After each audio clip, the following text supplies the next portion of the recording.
और चलिए अब आपको जेडीयू की प्रेस कॉन्फ्रेंस सुनाते हैं, जहां पर मुस्लिम प्रवक्ता क्या कुछ कह रहे हैं वो सुनिए। प्रदेश अध्यक्ष ने इस्तीफा दे दिया है।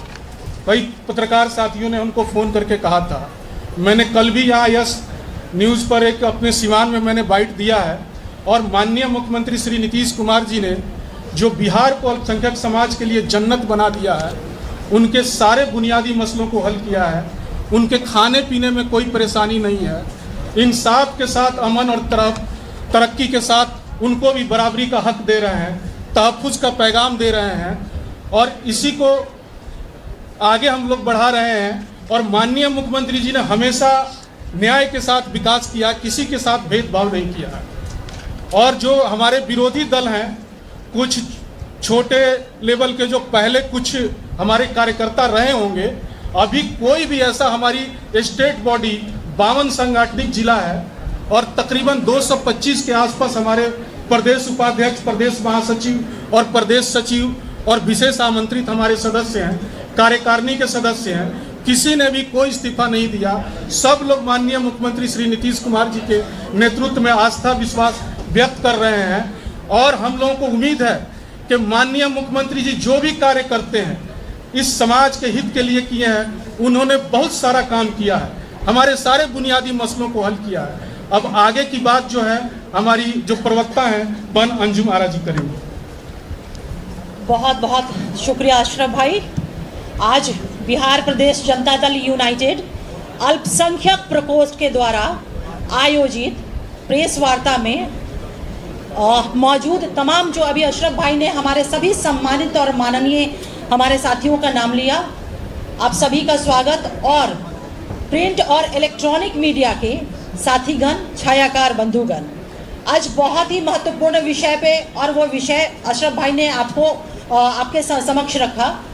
हम लोगों ने आप लोगों को आमंत्रित किया है।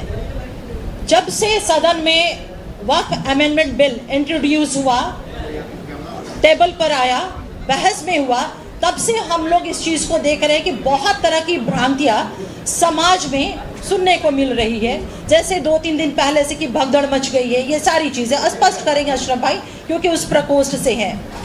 कुछ चीज़ें ऐसी हैं उस बिल की, और जनता दल यूनाइटेड का स्टैंड इस बिल में समर्थन को लेकर के वो आपके सामने रखना चाहते हैं। हम लोग ज्वाइंट पार्लियामेंट कमेटी के ऑनरेबल मेंबर हमारे श्री दिलेश्वर कामत जी, जो अत्यंत पिछड़ा समाज, अत्यंत पिछड़ा वर्ग से आते हैं, वो हमारे माननीय मेंबर थे ज्वाइंट पार्लियामेंट्री कमेटी में।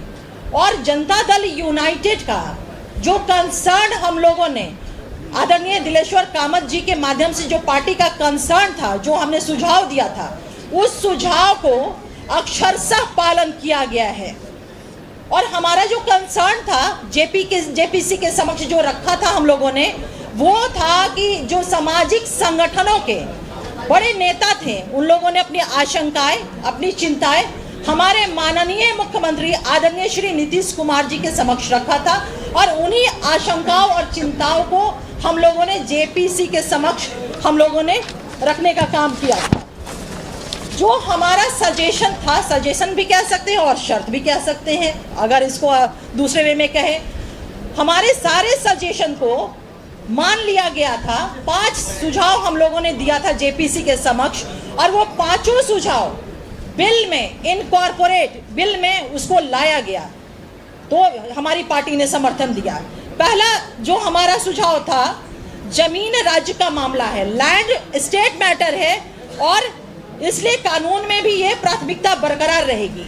अब सोचिए कि जिस राज्य का, जिस प्रांत का, जिस बिहार के माननीय मुख्यमंत्री श्री नीतीश कुमार जी मुख्यमंत्री हैं, वहां पर जमीन को लेकर के जिस तरह से बातें उड़ाई जा रही है, कही जा रही है, भ्रम पैदा किया जा रहा है, कहीं कोई इस तरह की बातें हो सकती है क्या? माननीय मुख्यमंत्री नीतीश कुमार जी के रहते हुए अल्पसंख्यक, वंचित, शोषित, ये तमाम तबकों के हितों की रक्षा पे कोई उंगली भी रख सकता है क्या? जिसका निगाहबान, जिसकी रक्षा सुरक्षा माननीय मुख्यमंत्री नीतीश कुमार जी स्वयं कर रहे हैं। दूसरा हमारा सजेशन था कि यह कानून पूर्व प्रभावी नहीं हो, यानी कि रेट्रोस्पेक्टिव वे में ना होकर के प्रोस्पेक्टिव वे में ये प्रभावी होगा। यानी कि जो चीज़ें जैसी हैं वहां से नहीं, बल्कि जब ये बिल एनेक्टेड हो जाएगा महामहिम के हस्ताक्षर के बाद, उसके बाद से इस बिल के प्रावधान प्रभावी होंगे। तीसरा सुझाव हमारा जो था सजेशन, वह कि अगर वक्फ की कोई संपत्ति रजिस्टर अगर नहीं है, लेकिन उस पर अगर कोई धार्मिक भवन जैसे कि मस्जिद हो गया, दरगाह हो गया, ईदगाह है, कब्रिस्तान है, जिसे आप लोग सुनते होंगे कि लोग जो चिंताएं व्यक्त कर रहे हैं, भ्रम फैला रहे हैं कि सब जो है वो बर्बाद कर ली जाएगी, हमारा सब खत्म हो जाएगा। लेकिन इस बिल के माध्यम से जो हमने सुझाव दिया है, इनकॉर्पोरेट हुआ है, ये माननीय मुख्यमंत्री नीतीश कुमार जी की गारंटी के रूप में न सिर्फ बिहार में बल्कि पूरे देश के अक़लियत समाज को ये मिला है कि उनके ये भवन जो है कहीं से भी इनके साथ छेड़छाड़ या किसी भी तरह का उसके साथ नहीं किया जाएगा।